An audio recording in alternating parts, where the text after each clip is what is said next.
Hi guys, welcome back to Regenerate Talk. We're here today doing the Spider-Man Raimi Hello, everybody, and welcome back to retrospective. Regenerate Talk. Welcome back to Regenerate Talk. What's up, everybody? we, Brand new we, episode. we are your hosts. I'm Marcus Brand new. Ramos. We have Young Julie Yang, Seth Glitsky. Maybe later we'll get our friend Jason Chasba. We are here to talk about the Sam Raimi Spider-Man trilogy. Okay, we also have Ty the Fan here. we are here to talk about the Sam Raimi Spider-Man trilogy. And And the For the very first funny time. thing for the about very this first time, episode. for the very first time, No. Now the funny thing is, this is not the very first time. June lost the audio to our first recording that we did 18 days. Oh my god, this was 2 weeks ago. We did this 2 weeks ago. Listen. Oh, Listen. meanwhile, our wonderful co-host Adam Listen. Simmers before Bryce is honestly his lovely. We recorded this originally 2 weeks ago, but June lost the recording, so we're doing it again because we real about this shit. We gonna talk about every Spider-Man movie until Brand New Day drops. Ain't that right? Word to We my don't mom, play Shan. about the Spider-Man in a shit. month. Word In a to my month. mom, Shan. Word to my mom, Shan. In a month. Oh my god, we gotta get through this in a month. Oh. But Yeah, anyways, it's just like 6 movies. It's fine. it's like nothing. It's like it'll be all right. It'll be all right. Yeah. So as long as one of the co-hosts doesn't go on another cruise anytime soon. Yeah, and if June you're remembers to actually download the recording. if you're listening to this right now, Bryce, and you're going, the beginning of this retrospective sounds a lot different than how I remember it being recorded. I just want to say from the bottom of my heart, eto bleh. Also, That's Young Jun Liang's for yo. I fucked up. My fault. yeah. So we're gonna do it again. I'll get my food. I'll be back. Yeah, the Ty's gonna go get their food. I can start off. I actually watched the movies this time for the retrospective. I'm actually more like aware now, so I don't have to hang back and let everybody else kind of talk over themselves. Last episode, he did not watch any of the movies within the last year. So I did not do. I saw Spider-Man 3 on call with our buddy Jet and their other friend, but other than that, the last time I saw these movies were like maybe middle school, so it was definitely a while back. And unfortunately, despite all the glaze in the last episode about 2.1, that was not the one that was found on the pirating website. So I couldn't. we don't pirate here. We don't pirate here. You got it we legally. You just couldn't find 2.1. Yeah. No. You guys watched it legally. These two assholes saw that shit in the theaters. Okay. Oh, that shit was so cool. That shit was so fire, bro. Oh yeah. Yeah. Dude, see the fucking train scene on the big screen, bro. That shit was so fucking cool, God, bro. the fucking safety was so cool, yeah. But yeah, Spider-Man 1, I just want to say Spider-Man 1, I don't know if this is gonna get me like fucking like crucified, but I think it's lost kind of its like I Luster?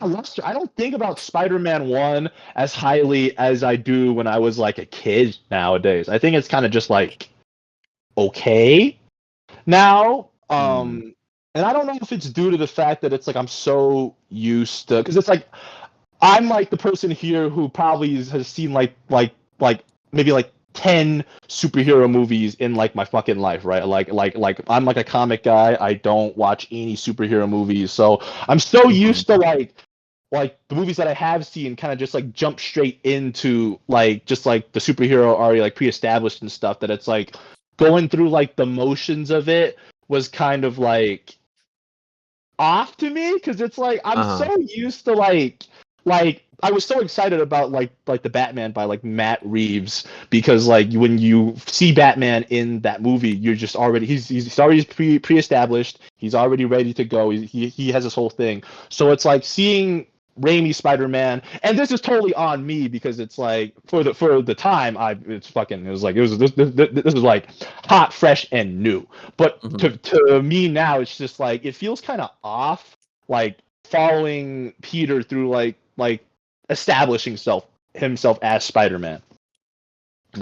I do think that both for the time and for now, I mean, it's a very simple story. You know, it's a pretty like by the book origin. It doesn't stray too far, and you know, there's a very like I was talking about last time. I mean, talking about for the very first time, you know, obviously. You know, like the back and forth pacing between Peter and Norman and how their stories kind of parallel one another. It's very easy to follow, very simple.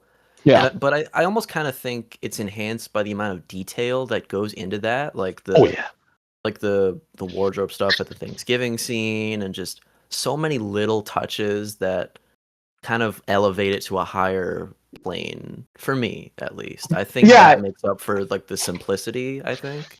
Yeah, if I were to like give like the movie like one thing, like throughout like the entire story, it's like I was not bored at like any moment during the movie, because like Norman and Peter are like very like well written characters in this movie, and it's like I don't know if it's like because I've gotten older and I'm not like a fucking like Ben Shapiro feminist owned like asshole anymore, but it's like some of the Mary Jane stuff is actually really compelling too. Kind of like her like kind of like finding herself through like, you know, it's like she's been seen as like an object by like, because like you follow her in like the beginning of the movie and she's dating Flash, and like she's kind of just like seen as like an object by Flash, and then you see her with like Harry, and it's like it's kind of the same thing there, and it's like Harry's dealing with like his dad, and like by like default like he's treating MJ like shit, and like Peter's like the only one who's like kind of like somewhat like nice to her, which is like just like, it's, like fucked up to kind of just like watch, you know what I mean? Like all these people in her life, especially like the men, are just like dickheads to her. Yeah, her father too. She's starved of that love, so she tries to find it in a partner, but she just ends up like finding people who, like you said, objectify her, and like, yeah, I mean, on fucking God, you hit the nail on the head. Yeah, Raimi MJ supremacy.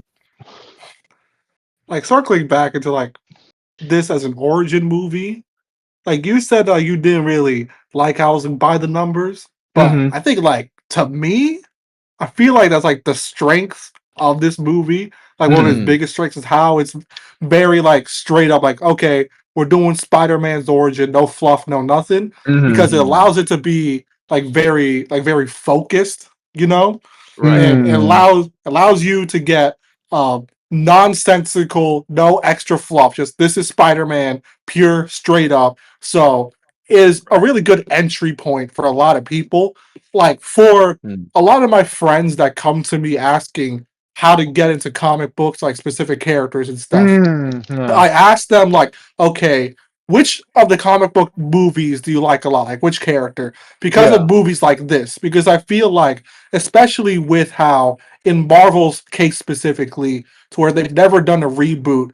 So it's actually pretty rare for you to see Spider-Man's origin in the comics all that much. The movie is like probably the best entry point for Spider-Man, to where you watch the movie, then you could read the comics, and you won't feel all that lost at all. I will say that is like a strong suit, and admittedly, like when I was beginning like the episode with that, it was kind of just like a little like nitpick personally for me, right? Because it's like I'm just so used to like them kind of just like jumping straight into like the pre-established kind of like stories now with like superheroes, but it's like I do essentially agree with you that like it's like Raimi Spider-Man is very much so like Ultimate Spider-Man, right? Where it's like both of them came out around the same time, and like both of them were like meant to be like grabbing Spider-Man and introducing him in a very modern kind of like lens for like newer people and stuff. And I think that's why a lot of people to this day still kind of resonate with it because admittedly it does feel dated, but it feels like modern enough where it's like even like a 12-year-old or like a 7-year-old now could like rewatch the Raimi movies and still be like entertained and stuff. Yeah. I Yeah. don't Yeah. it in a way it is like kind of like timeless. I won't lie, and I think that's like a really big strong suit of it. Absolutely. Yeah. Low key trying to remember what we talked about in the first episode, just so we could circle back with it.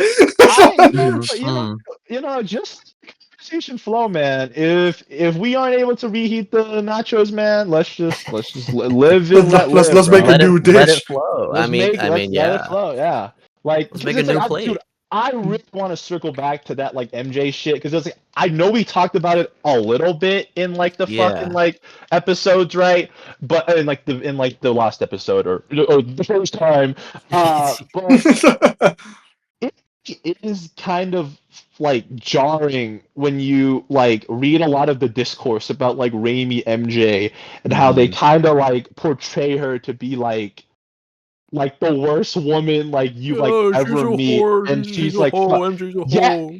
yeah, it's like it's so jarring when you like actually like watch like the movie, and it's more so in like Spider-Man 2 because I think that's a lot. That's where like a lot of the fucking kind of criticism kind of like stems from when it comes to like her like Yeah. critique of her character. But Mhm. in one, it's very interesting how like if you hone in on MJ's character and you look at it with like an open mind and you're not like some kind of like misogynistic asshole about it, you see that she's a very layered and complex character who is kind of at like the whims of like the world around her, and she can't really it kind of mirrors kind of like Peter's kind of like self-actualization in becoming Spider-Man when she does at the end go like, Peter, I love you, I want a life with you, which like when you watch it like through and you're like keeping this in like the back of your mind, it makes that last moment when Peter goes I can't so much more fucking heartbreaking because you're feeling for this fucking lady. Yeah. And like bringing it back to that whole self-actualization thing, there is a moment where I think they kind of intersect, Peter's self-actualization and MJ's, which is like at the beginning, he's kind of viewing her in the same light as the other guys, Flash and Harry. The very like it's sort of like an objectification very kind of thing. surface I'm level. I'm gonna buy a car and I'm gonna impress MJ. I'm gonna get the girl, like, and as she is kind of learning, how she can do better and like what she really needs in her life to like fill that void, Peter is too. Yeah. So like really, people talk about like even us, we're talking about like the whole parallels between Peter and Norman, but it's almost kind of like a triad, there's Peter, there's Norman, but there's also like MJ running parallel to them too. Not as like intensely or overtly, but I mean it's there. But it's very interlinked, right? Because it's like a lot of people don't. A lot of people definitely miss this because it's kind of like lost in like I don't want to say lost in translation, but it's like the situation where it's happening. It's like that like fucking scene from like Community where like Daniel Glover's like coming in and he's holding like the fucking boxes of pizza, right? But it's like Peter trying to impress MJ got his uncle killed, right? Right. It's like the only reason he's there wrestling is because he wants to buy that car to impress MJ, and which is what kind of kicks off like that whole I missed the part where that's my problem, which leads to his uncle getting fucking shot, right? And it's like I haven't seen anybody talk about kind of like how that like that's like the first kind of like interlinking or like parallel with like Peter and MJ, because everybody's so focused on like the whole Norman shit, and it's like I get it, it's good, don't get me wrong, but it's like you're missing so much when you're just looking at those two and they're kind of like dynamic with one another. I do agree that it's very understated what they do with MJ. Like even, like a lot of stuff happens in the background. One of my favorite moments is when they're in their backyards, and Peter and MJ are having like this really like quiet heart to heart. It's all like warm and fuzzy, and then as soon as she runs to Flash, she's like, "Oh my god, that was a card, so cool!" You know, like she just Yeah. completely flips a switch, and I think that just kind of says everything. You know,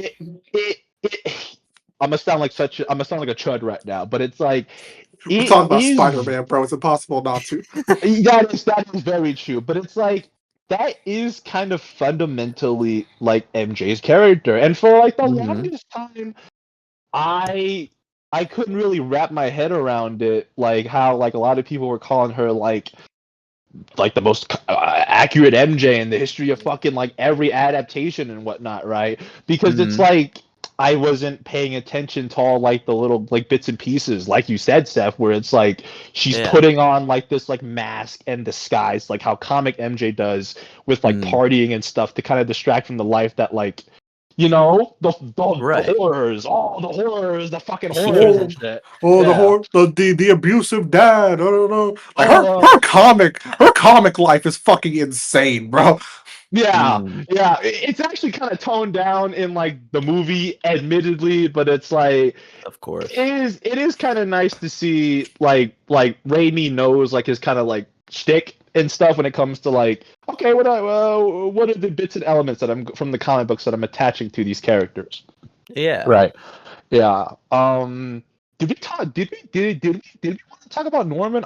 Dude, I really want to talk about Norman, dude. Fucking Let's I talk about fucking Norman. love Norman in this movie, bro. I Goblin in fucking this love Norman movie Osborn. is so like insanely like good, and it's like admittedly there isn't.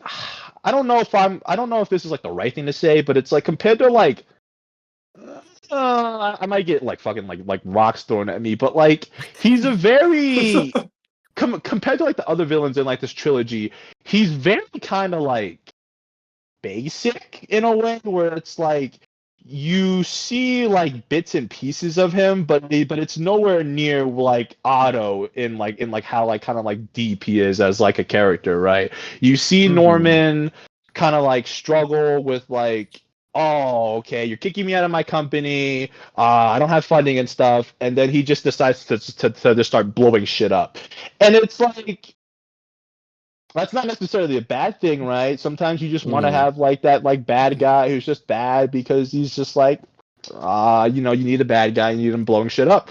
Mhm. But it's like after like because I saw 1 and 2 back to back, I felt like such a fucking chud after after 2. My eyes were hurting. But like Yeah. in that movie is like so fucking just like great, right? And it's like Mhm. compared to like Norman, it's just I feel kind of like blue balled when it's like I wish they did way more with Norman than they did in like the movie. Uh-huh. Maybe I maybe this is me being all like looking for stuff that isn't there, being English major, expert the curtains are blue, Mm-hmm. but I feel feel you. like there's still like a little bit of nuance to Norman. He's like with how I saw his character in watching the movies of like the way I see him is he's a man who you could even say may have like a bit of imposter syndrome where he feels like he needs to constantly be able to prove why he's in his position of power. And so Yeah. like when the military backs out, that's him psychologically, he's probably thinking like, "Oh God, everyone's thinking I'm a fraud now. I'm not going to be able to like Mm. really keep my power now." And then he got ousted from his own company that he built up himself. Like his name is in the fucking company's name, and so Yeah. it's all of that. And then as a last ditch effort to Mhm. keep all of this, that's when he takes the Goblin formula and goes off the deep end Yeah. and becomes the wacky zany dude. And you could even Yeah. Yeah. say that like he couldn't even. That's why Harry is the way he is. To where like with Harry constantly trying to prove himself to his dad, and his dad is Right. always trying to prove himself to himself. So it's kind of Mhm. like implanted onto his son, essentially. At least that's how Yeah. I take it. And like you could even say that he's like trying to prove himself to his son too, like the way he's Yeah. like constantly like Hmm. berating him, and then afterwards Yeah. when he's like, I'm going to rectify certain inequities, like he's constantly trying to like be like, okay guys, look, I'm gonna do good, okay, I'm still the man, you know. Yeah, I think about that scene at Thanksgiving, right, where he's like, where like him and Harry are like having that like discussion in like the hallway, where like Norman's Loki kind of Elliot Roger, where he's like, oh, these fucking women, these women, they only Yeah. want you for your But money, they only care Harry. about your money. They only care about your Like a money, pack of Harry. ravening wolves. Yeah. Yeah, and then like Harry steps back in and is like, if I'm lucky, I'll be half the man that guy is, and I'm like, yo, okay, Yeah. man, yeah. Poor Harry. Yeah, poor. Because like that's poor all Harry. he knows, just like trying to get the upper hand and trying to like be the man, the big man. That reminds me. Whatever happened to James Like- Franco? What's he doing now? I don't know. I He feel like was in that is- movie, the Interview. Do you remember that movie, Yeah, The Interview, with, with that's Kim right. Jong Rogan Un? and That's Seth right. Rogen. Yeah. Yeah, The Interview with Kim Oh, Jong man, it's been a Un. minute. Kim Jong Un. been a Eminem minute. was in it. Yeah. Hope that guy's Fuck, doing I well. had a point Yeah. about Harry in the movie that Ty threw me off, bro. Yeah. Something he opened up in acting school. Anyway, what was your point, Yeah. Marcus? I'm trying to remember. Fuck you, Let's Ty. see. Let's see. We were talking about Harry and like his like dad and kind of like how I was like, Norman's like, His now I father. remember. It's like you could also like his like looking even more into like Harry's insecurities. You also could think of how interesting it is to where his dad, like he's. This is me just assuming because I've never been fucking rich in my entire life. But here we have this rich white dude living in New York City, and his dad is paying more attention to this random kid from a Queens suburb that is Right. barely able to pay like where he lives essentially. Mm. Hmm. Yeah, and it.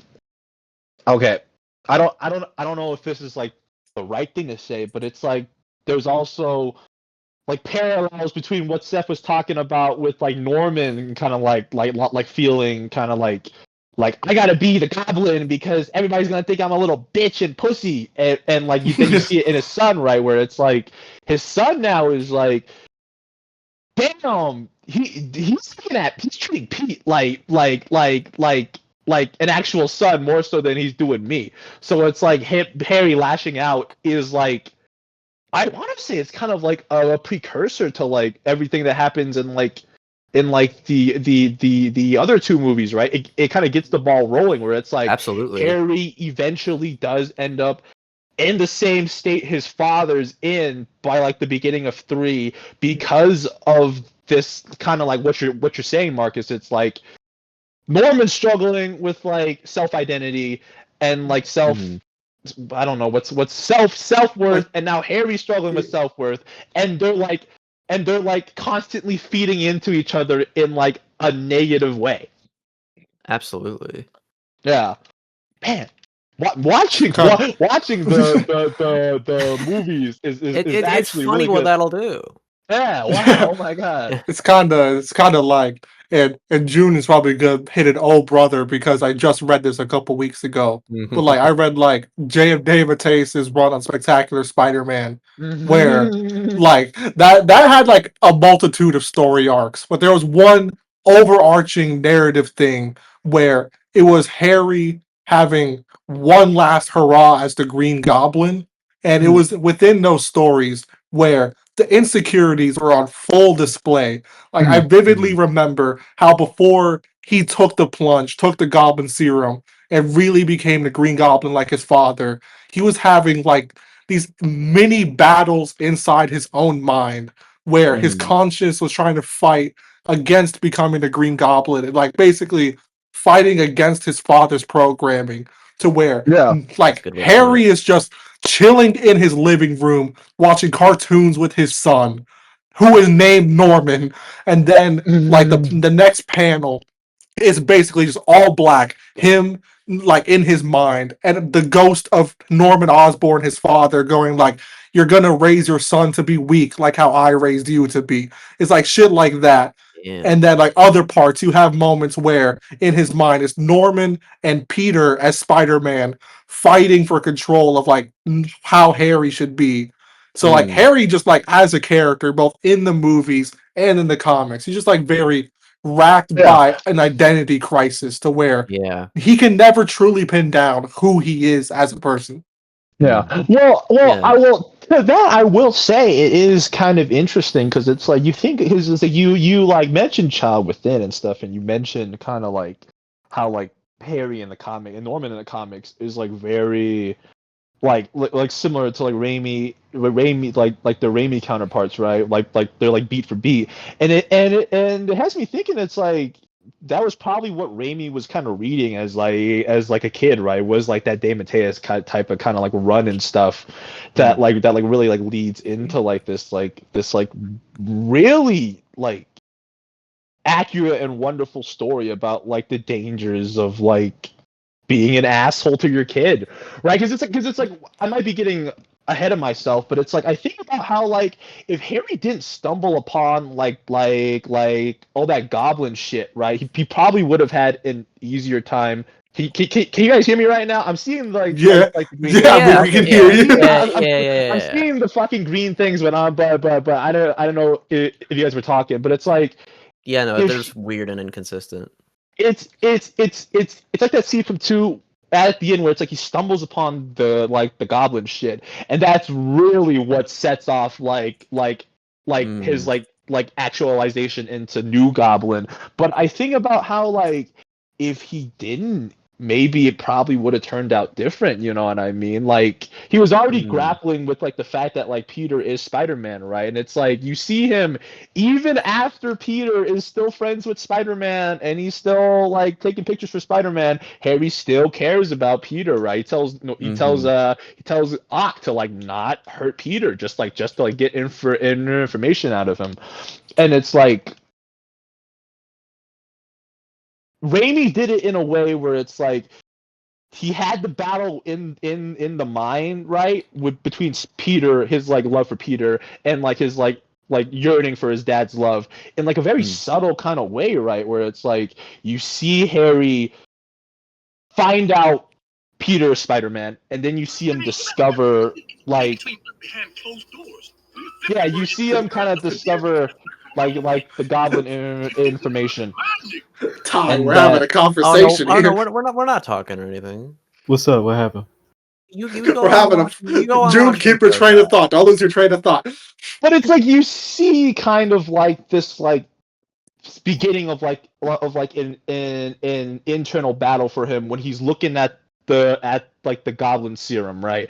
And then by the time of 3, it's one that he loses, right? And it's like one does such a great job at like setting that up that it's like, man, in like hindsight, when you watch all these kind of like back to back, you're like, damn, okay, Raimi. Yeah, it's like I I think said, we- one we- has we a see the lot of vision. little moving pieces that really gel together in some really cool ways. Yeah. And just as like a random thing to throw out there, Ty the fan. sorry. God damn it. Son of a bitch, bro. Pause Anyway. for a little bit, Ty. Okay. Pause for sound. All right. So,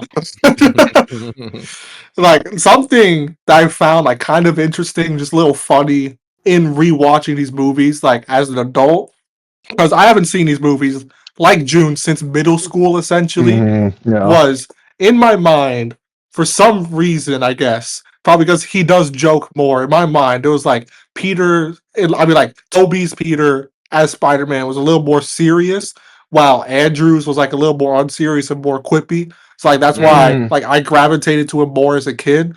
But in like rewatching the Raimi movies now, he is a lot more quippy than I remember. Like he's fucking hilarious sometimes. People really He has, don't like, give dry that a lot of humor. credit. Yeah, He has Here's like dry your humor, but it's change. like he does talk a lot. He does talk a lot. Right. Here's your change in the second movie genuinely had me on the fucking ground for Here's your some reason. change. I was watching this Trying to, fucking Give Oh, Otto the- brain damage.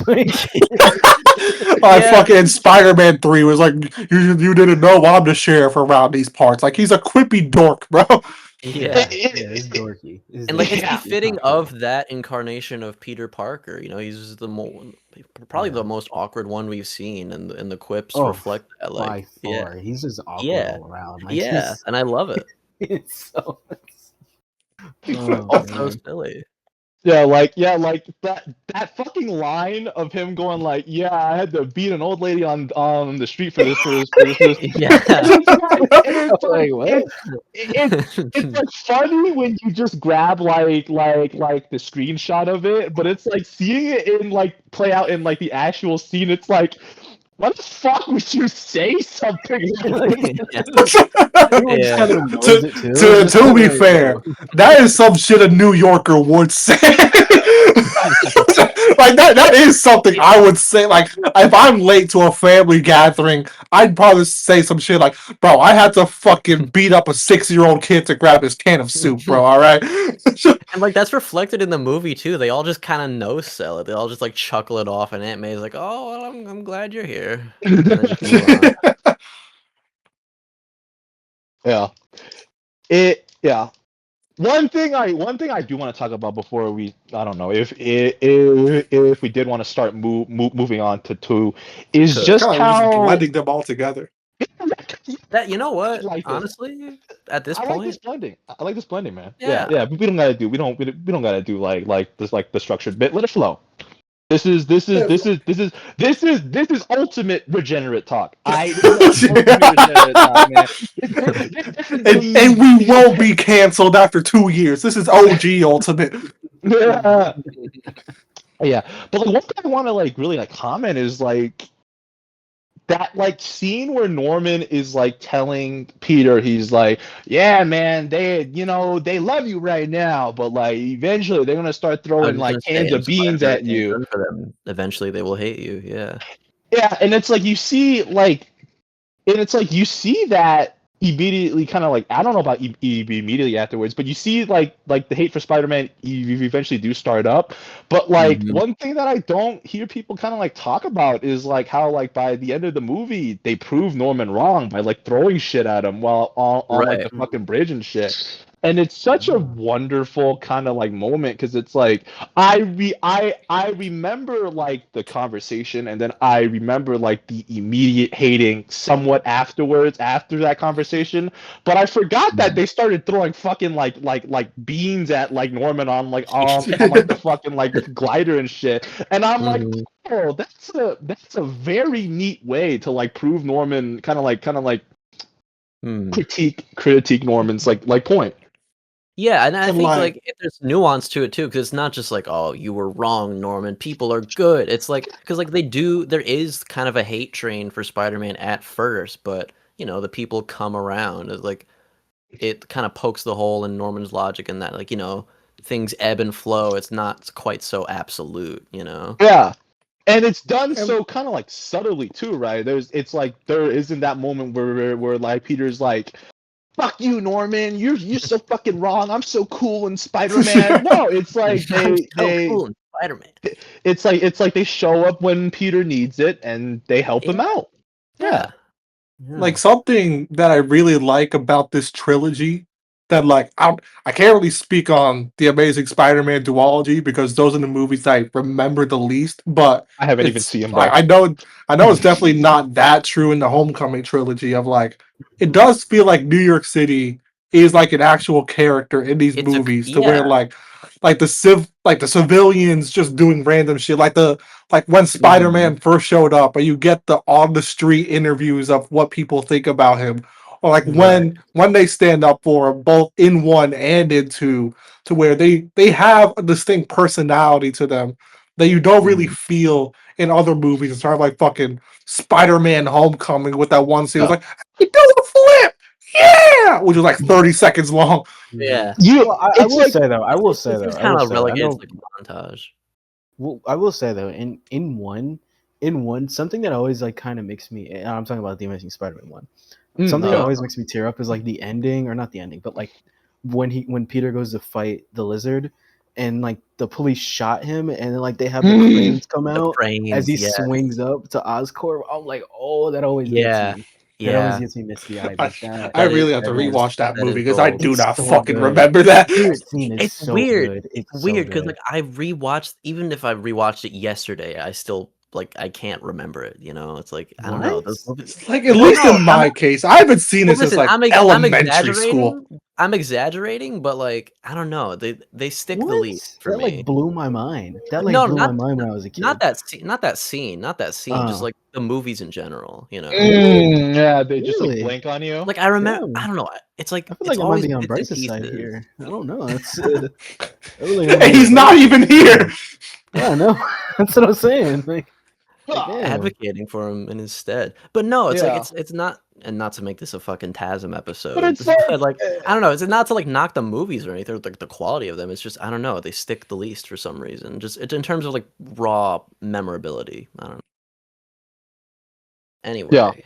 I was just gonna move back onto that kind of like civilian talk, right? Because it's like I think Hmm. about, and it's like I don't know if this is like fucking like PC to say, but that fucking Asian Chinese lady on that violin and two butchering like the Oh Spider-Man yeah. theme was Yeah. so fucking funny to me, and like the Mhm. fact that she showed back up and like she got like slightly better was like it was like the Yeah. best mini arc ever. I won't even. Yeah. Actually singing on key. It was so You're funny. Spider-Man. Spider-Man. Yeah. Yeah. Mhm. Yeah, Yeah. and I think No. a lot of it has to do with the production design too, because you know it's a tendency with the modern comic book movies to kind of just cut cost and do everything on a soundstage. So New York, like you can tell, it's not like an actual city or not even like an actual set that they went to. Mhm. It just kind of makes it feel like artificial.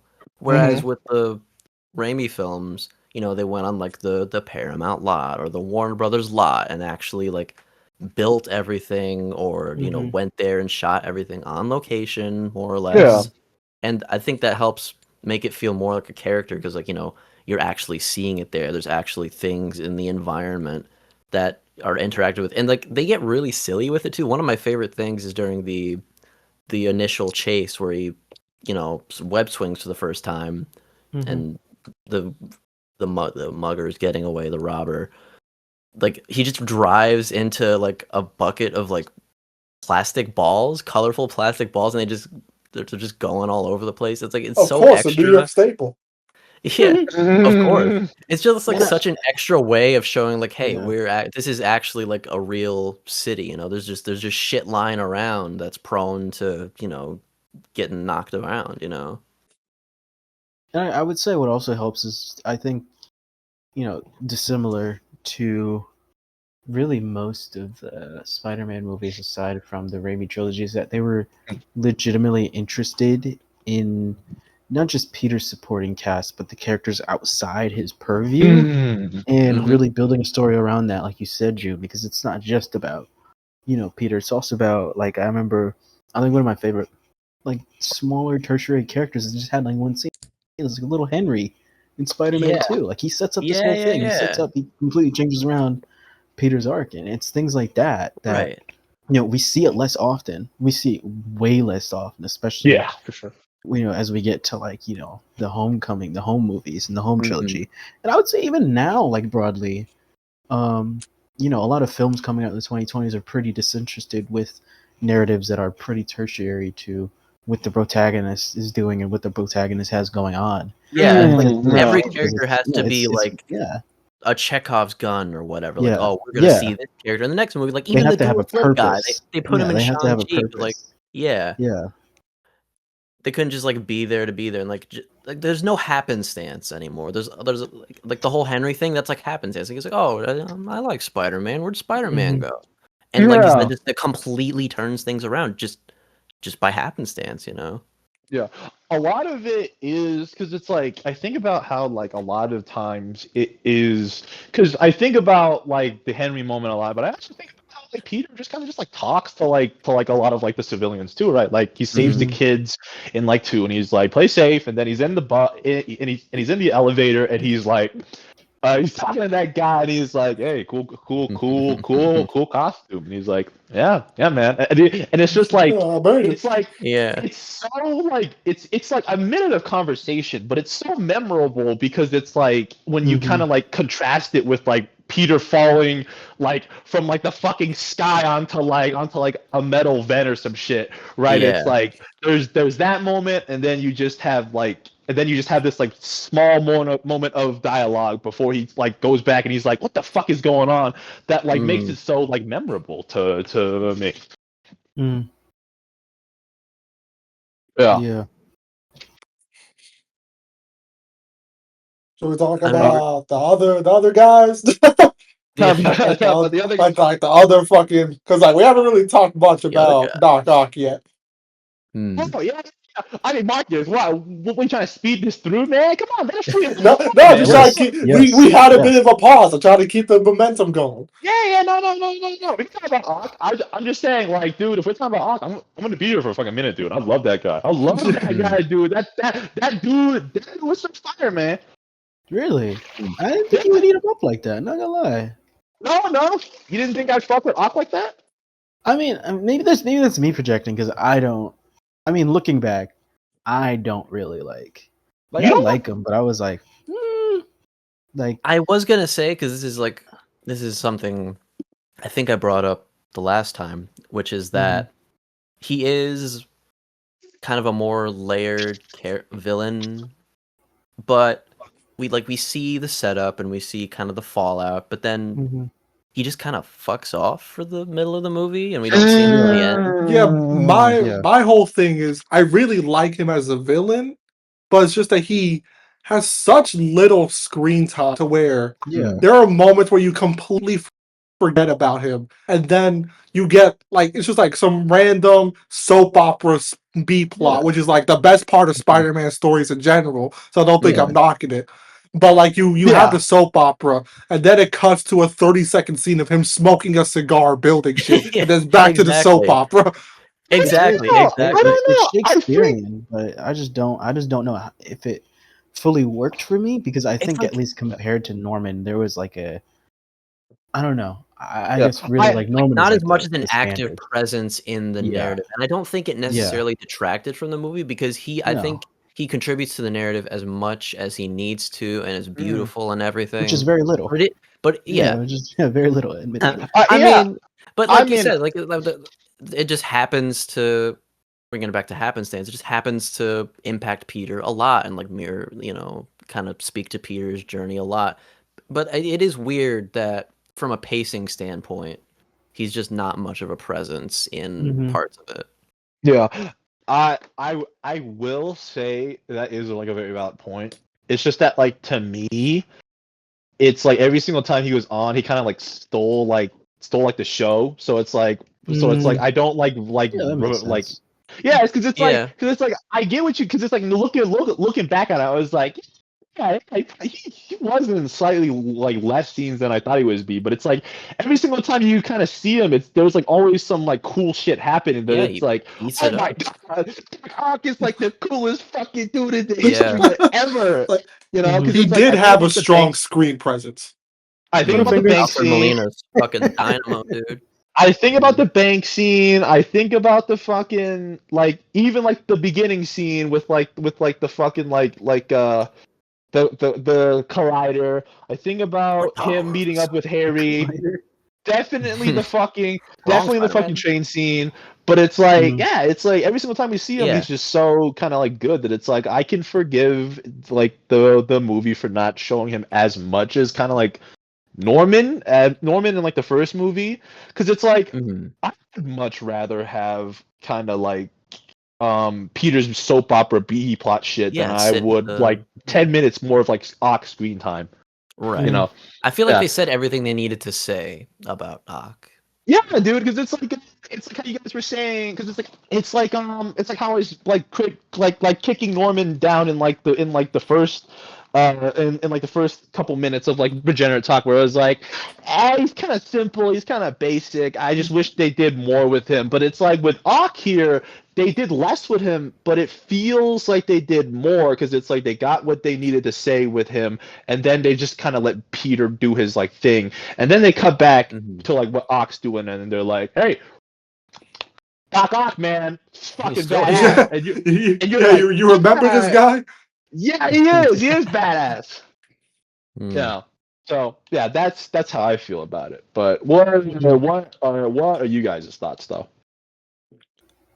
I mean, I mean, personally, I loved how Doc Ock was in the movie. I think, like, aside from Venom, I like all the and New Goblin a little bit. I like all the villains in the trilogy, like as a whole. Really? You not fucking Yeah, like with New Goblin? It's like in comparison. It's more so like in comparison to all the other villains, he doesn't match up to me. I think I that's think it's a the main terrible thing. name, but I mean, I fuck with New Goblin. I think the problem with New Goblin is that, like, I don't know, it just kind of seems like I mean, for one, I just don't like his plan. Like, I think his plan is really, really bad. And Bryce and I had talked about this on the the original episode that was lost. But I feel like Do me, Matt San. Do me, Matt San.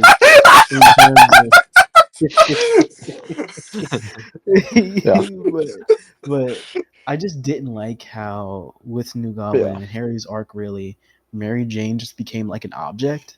Yes. Like, she literally just became like okay, like the entire thing with Harry is just that they're just gonna ping pong MJ between himself and Peter, and it just like it felt weird. Like, that felt weird to me. At the same time, though, that kind of speaks to what we were talking about earlier with MJ, and how Harry was like kind of just trying to like get out of his father's shadow and like be the big man, and like that to him is like he was doing in the first movie, just like treating MJ as like an object, like a token to like impress people with. And like the best way he would like expressing his love in that movie was like, oh, I'm gonna buy you something. Let me buy you something nice, like. And I think to use MJ in that way, even though it was obviously to hurt Peter, it was about Peter. I think that is still showing of who Harry was molded into by Norman at this point. Yeah. Well, I'm not saying that it's necessarily a bad thing that he's a chauvinist, but I'm saying rather, I think his arc doesn't. I think his arc doesn't necessarily serve Mary Jane very well, because she wasn't given much agency in that story, and I don't think she's been given much agency in the entire trilogy whatsoever. But I think particularly in that movie, she wasn't. No, honestly, I don't think she was given a fair shot, because I think when the dominant, I think people are already, ordinarily misogynistic, and they don't really care for the stories of women or whatever. But I think particularly when you're telling a very nuanced story about like romance and teen drama and falling in love, and you're giving all of the attention to this male character, and he's like, obviously he's a jerk, like he's a total jerk, and I'm glad that they're very clear in expressing that he's a jerk. But I also don't think they really give Mary Jane much of a choice for the entire trilogy, much less 3 when. Are you saying in 3 or in the whole trilogy? You kind of like hapless, because it's like. Well, I think particularly in 3, she was really hapless to like everyone's advances, and just like, oh, I'm in love with Peter. Okay, I'm in love with Peter, and then Peter does his bad thing, so I'm in love with Harry, and then Harry does whatever, and she just follows his plan, and it's like she doesn't really. She shrinks the most. I feel like particularly in 3, she shrinks the most, and she just kind of disappears. And I just had a problem with that, because I just like when you're telling a story that's so intertwined between 3 characters, and you're just making it about 2, and there's one object between them. And it's like, does it really matter that much, or are you just well, admittedly, it's like, I know you're like mostly focusing on 2, but it's like I feel like 1 and you're focusing on 3, but like 1 and 2 really do that kind of like triangle kind of like dynamic really kind of well, though. I would say that Mary Jane in Spider-Man 2 only has that's like the only thing she has is fucking agency, bro. She spent the entire movie kind of like. I mean, like, kind of, but I think again when like people so easily walk away with But the it's like, idea. but it's like, And it's like that's not it's like, just that's not just people misunderstanding. That's also not like that's also people not being able to give her a fair chance, and the writers not yeah, giving her but a it's fair like, chance. I would say. it's, I it's I don't not, think it's it's right at not all. on, I can't agree with that, but I it's mean, not I can see on. where you're coming from. It's like I get it, right? But it's like I feel like you're kind of like labeling this problem because of like the general audience more so than like the story itself, right? Because it's like Mm. if morons can't understand Shakespeare, that's on fucking morons, right? It has nothing to do with like the story itself, right? Because it's like I think how like people like some people like one of our buddies might go like, oh, Mary Jane's a fucking slut, Mary Jane's a whore, Mary Jane did this, Mary Jane did that. But then me and Seth and Marcus like earlier were like literally talking about like how dude, Mary Jane is like has like a really nice arc in like one that leads into two, and it's like she's like at like the whims and stuff, and it's like if you look for it, it's there for you to find. It's Right. it's like right there. You're just it's like most people just like don't look for it. Exactly. Well, I think two things can be true at once. Though, like I think obviously I think it's a great story, but I still don't necessarily believe that it gives her a very fair chance. And I think so. Like I don't think any Spider-Man movie has done very well with the love interest. Yeah. But I think I- particularly, I don't know, just because we were talking about New Goblin, that I just wasn't crazy about it, because I think when you're sacrificing a certain character and their agency for another character, and then that story doesn't even end up being very compelling. Like it just kind of feels like you waste everyone's time like that. I will say, Ty, after rewatching 3, even with my rose-tinted glasses from when I was a kid, I see what you mean with like the Mary Jane stuff. And it's just like it feels right. It feels a lot more kind of like I don't know if hurtful is like the word for it, but it's like you like notice it more because 3 does such a bad job at kind of like sticking the landing subjectively. Okay, Steph, don't dox me now here. But I know. but it's like I think about how like 2 had such a really great like kind of like character arc for like Mary Jane, where it's like she's like given her own agency when she's like actively like telling Peter like you've been a real jerk, you've been a real fucking asshole, like dude, I'm trying my best to be your friend and you're not even there for me like half of the time, right? To like the point where it's like I like only noticed this at like at my most recent rewatch, but it's like 2 doesn't end with like Peter swinging, right? It's not like triumphant and stuff. Well, there's triumphant and stuff, but like the final shot is like Mary Jane, and it's like it's kind of bittersweet, right? Where it's like she loves this guy, but she knows that she's like going through like she's gonna be in like danger, and the guy's not gonna be there for her, right? But she's still picking him regardless over like a nice cushy stable job, or not job, but like person, because she loves the guy so much, and that's she knows the completely risk. out of her own. That's Completely out of her own agency. It just sucks that 3 is just so like, you know what I mean? Disjointed. Disjointed in like what it wants to like say, that it's like I think what you're saying about like what 3 does is totally fair and fine.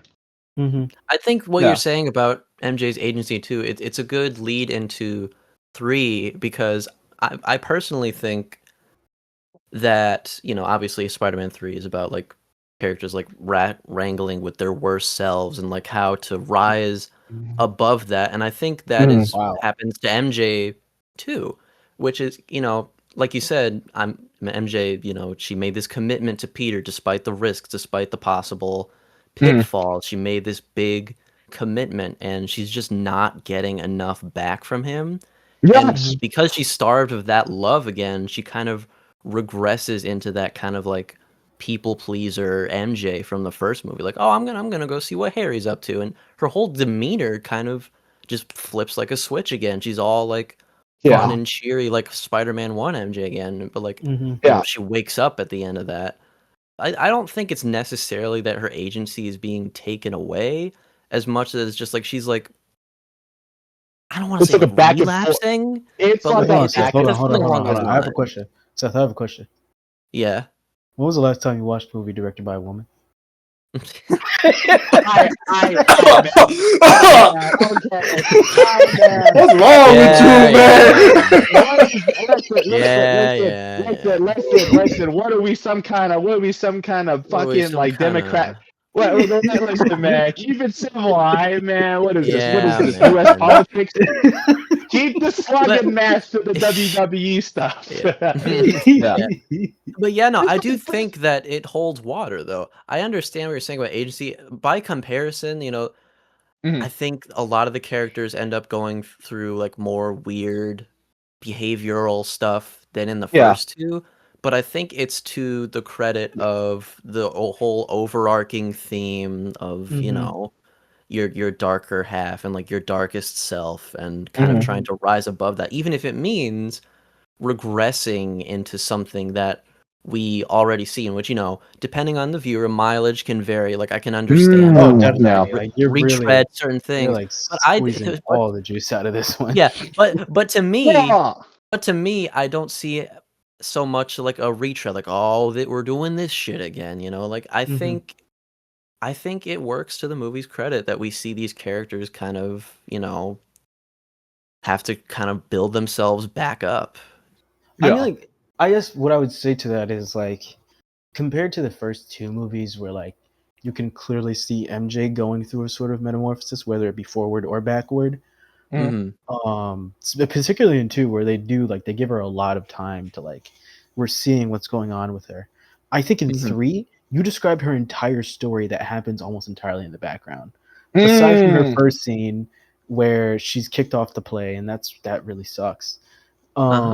She ends up working as a waitress somewhere, and we don't really know how that got there until Peter arrives. Yeah, she ends up working as a singer in some Well, no, we crappy see bar. her. We see the little shot of the like, oh, now hiring, and she's like, oh, well, I guess I gotta do this shit. Yeah, we see the shot of her doing the now hiring, but we don't like in two, like she ended up like, going to New York, and she's ended up, completely falling on her face, and she's trying to hide the fact that she's, she's a waitress now, and that's like, she seems and looks like a loser, but like, and then obviously in two, she has a whole, she's in this play now, and it's great. But in three, it feels like so much of what happens with her outside of Peter happens in the background, and it's very like, off screen. Yeah. it's and it's like I can understand. I think in order for a character's story to be not effortlessly but efficiently communicated, I think there aren't like polar extremes between like you can extrapolate everything out of this character's story and understand it to the fullest, or you watch it and you don't understand anything. I think watching this simply, even as like a casual general audience viewer, and being able to clearly summarize, okay, like what happened, if you could clearly say that, like, okay, Peter, obviously he went through the symbiote, he had his whole thing, he changed. Harry, he had his whole thing, he changed. He had a new goblin, trying to get over his father, all that kind of stuff. Eddie, obviously becoming a loser, he was becoming Venom, whatever. Sandman, Sandman, realizing that he had to let go of a lot of stuff. But with MJ, it's like it's so much more less prescient, and the most significant part of her story is literally between Peter and Harry.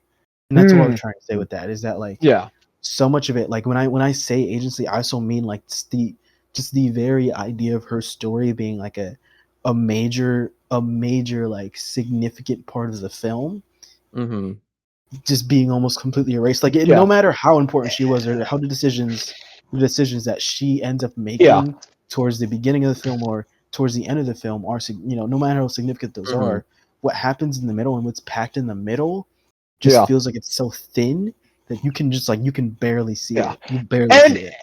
I can see where you're coming from, but I think there is something to be said about audience accessibility and like how clear the story is in comparison to others. I do see where you're coming from. I will agree with Ty on this, but it's like only, but it's like kind of like a caveat where it's like Spider-Man 3 on like a good day is like a 6, and that's like kind of like pushing it for me. Yeah. Even though I It's really like it, right? Because it's like it is by no means like a perfect movie like a lot of Raimi people like will want you like believe it is, and even though it is my favorite of like the trilogy, but This it's guy's like a fucking asshole, bro. but it's like it's like they set this movie up to kind of like, I don't know about they, but it's like this movie was kind of set up to like fail, right? And it's like I'm not blaming like fucking we had a bit about like this in like the earlier fucking Lost episode, right? But it's like I'm not blaming what the fuck is his name? Avi Arad. I'm not blaming Avi Arad, but I will say that it's like by like the background kind of like making of this like movie and behind the scenes kind of just like set this movie up to like fail, right? And it's like it's just deeply unfortunate that they like, because it's like I get what you mean, but it's like you can't blame it all on like the fucking On like one background person. stuff. But it's like I'm not blaming it on like one. Yeah, I'm not blaming it on one person. I'm blaming it kind of just like because impossible in this industry. it's like a moving mechanism of shit that like it turned out it was like moving and it turned out this, and it's like everybody did the best with what they could, but it's like it's like their best just wasn't good enough. I mean, I will say that Avi Arad is literally a Mossad agent from Israel. He did serve time in the IDF, so it's not like, you know. Wait, what? What? Huh? What? Are you serious? You didn't know this? You didn't know this? Why the fuck would I know anything about Avi Arad?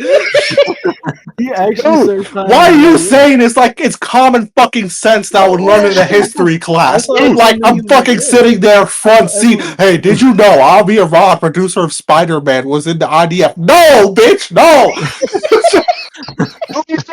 To be fair though, Marcus. To be fair though, you do know the Wild Force Power Ranger killed a guy, so it's like sometimes you just know a little bit of trivia, man. It's like yeah, dude, yeah. This is something. So I would expect like a Raimi fan to fucking know, man. He was born in Israel. He was born. He literally credits himself as Israeli American. How did you not know this? Are you kidding So this me? is why Spider-Man I don't keep tabs with Avi Arad. I keep tabs with the fucking movie. Bro, he was. Oh my goodness. He was in the 6-Day War. Oh my god! Oh my god, bro! Oh my god, bro! What a fucking lead in! What a fucking lead in! Bro, Bryce is missing out so bad, bro. I feel bad for throwing that. This is real podcasting. They don't let you do this shit on a hero story. On a cruise, and we're talking about how Spider-Man relates to That's Israel. so fucking funny to me that he's like missing. Because it's like you think, because it's listen. I don't want to say it was like a good thing that we lost like the first episode, but it's like the first episode didn't really have these kind of like moments where it's like we were like kind of just like bullshitting about like this like random stuff about like fucking behind the scenes. Like I just like that's fucking rusty. We were rusty. Dude, he's real set up Raimi Spider-Man to fail. Okay, that's just But I mentioned that because other than the bit which was Hail Mary. We had brought up that conversation because like I think really you could look at 3 as a sort of beginning, not necessarily like full beginning, but I think really when I think of the Raimi trilogy above anything, I think of it like a sort of full embracement of auteur-driven superhero films and cape shit, which is like I think we see that a lot more. And I don't want to say Raimi like opened the door for. I don't know, man. A James Gunn or Matt Reeves or Brian you were talking about 1 and 2, like in that first episode before we got to 3, bro. You were like, this was like a Herculean myth, bro. Like when it stepped on I feel like it's not that far-fetched to say. No, it was like it legitimately was, and I think it follows in a tradition that that Tim Burton and Joel Schumacher really started with Batman. in the 80s and 90s. But I think Raimi absolutely he definitely brought together this idea that you can do something absolutely extraordinary with these characters. And I find it that it's no coincidence that at the same time that these movies were coming out, Christopher Nolan came out with the Dark Knight trilogy. Again, another auteur-driven, very beautiful film. And of course, by the time we get to 3, the MCU has come around. DC is starting to want to put together something serious with their universe, and they're talking to Chris Nolan about that, and he's like, "Oh no," but it's still happening. Yeah, but it's still happening. Right. And then of course we have this very studio-driven, like they're very adamant about. Okay, can we get Venom in this? Can we get this and can we get that? And Sam obviously has his own ideas, and it's still a conversation. And obviously the conversation did not turn out perfectly well. But I think it is certainly a turn towards. It's certainly a turn towards. I think especially as we get to the 2010s of where these these more. I mean, not even the 2010s. The Incredible Hulk came out in like what 2008, 2008. Yeah, 08. It came out right after Iron Man. Second best Hulk movie. Right. So it the bar's not high, man. Low bar.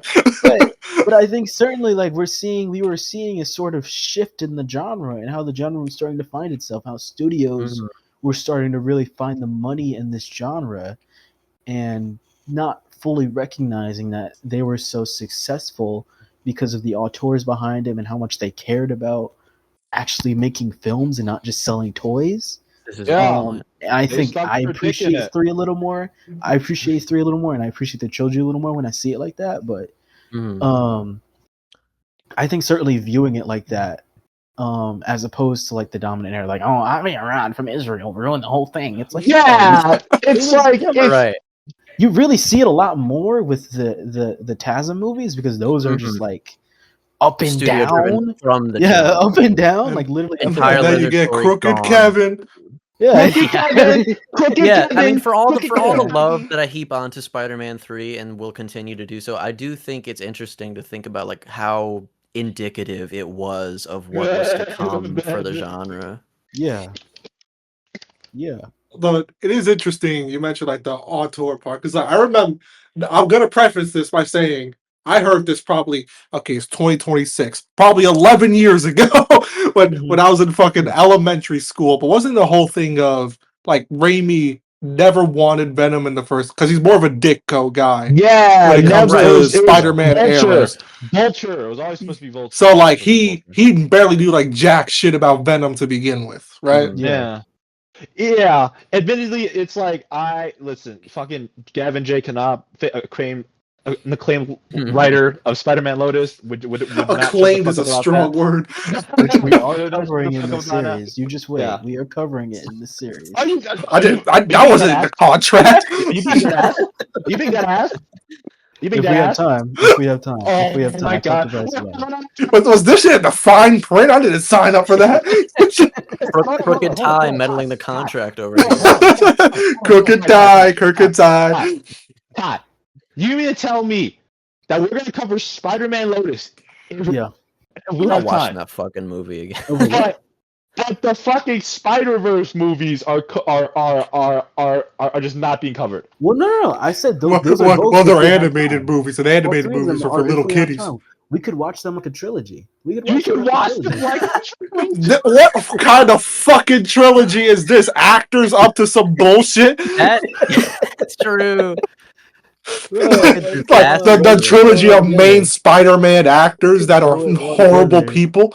Hold on. To be fair, Lotus, and then Turn Off the Dark recording. The trilogy of harassment. Turn off the dark.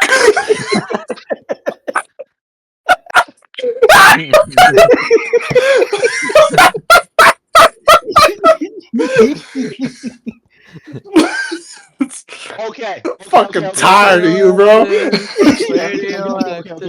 Okay. Two things. First, on that like controversial actors thing, I mean, Toby Maguire is moving kind of crazy when it comes to his dating life right now. Okay, and don't even get us started on the fucking casino gambling shit. Yeah. See? The bark like a And- seal. It's like the funniest thing. And then like the fucking Yeah, like and then it's so weird because like it's not even like anything incriminating or necessarily like immoral. It's just like weird. He's just a weird guy. he's a did he Bro, I do- Like, how'd that get there? It's like, I do think he's the embodiment of I don't have internet because it's just so Yeah. fucking hilarious how Yeah. in the lead up to No Way Home when they were still hiding the 3 Spider-Men and shit, Mhm. people went up to him in a random park like, "Oh yeah, I'm in that shit." Like just fucking just Yeah, saying it that's flat it. out. Yeah, I'm in that Yeah. shit. Yeah, man, watch me in that shit, yo. Yeah, but like, admittedly, the first one was kind of a joke, but like the second one, because it's like we didn't really talk about it in the first episode, but like, how true was like that Spider-Man 4 stuff? Like that was like a real like that was like a thing coming out, right? I mean, What the, do you the mean? story, coming out, but like there was they a had lot of they stuff had a release thrown date. around that was The- false. like even then they still had like an official release they put out. They had the Mhm. storyboard starting to be made. They were working on the tie-in video game that got leaked a Yes. few years ago, so it Yeah, was real. Right. Yeah, I Yeah. believe it was the Wii Okay. version that got leaked, and there were always like really high quality screenshots of the 360 and PS3 version. Yeah, but there was a lot of like random bullshit thrown around, like, oh, Felicia Hardy's gonna be in this movie, but she's not gonna be Black Cat. She's gonna be Vulture. The Vulture's daughter. Yeah, and That's like a I very- think Sam went on Reddit, Ask Me Anything, and even had to say like, dude, that was never a thing, you know. like it was never gonna be a thing, or like not the movie, the whole like Like, Vulture-esque thing. yeah. Like he basically said like, oh, there was never like a concrete script. It was only ever just like, oh, there's gonna be Planned and Vulture stuff. and yeah. Sorry, It was I'm very playing. like broad. I'm playing Devil May Cry right now, and that's VO. Sorry. Damn. and the next Regenerate Talk series of episodes after the trilogy will be me and June talking about all 5 games plus the reboot. DMC retrospective. I wish. We're gonna talk about the games. We're gonna talk about the fan films. We're gonna talk about the movies. We're gonna talk about that horrible ass Netflix series. Yeah. we gonna talk about the anime from 2008. But like, Dude, the that 10 Spider- season Spider-Man show. When are we gonna talk about that? Oh yeah, the fucking Gavin J. Knopf fucking Spider-Man show.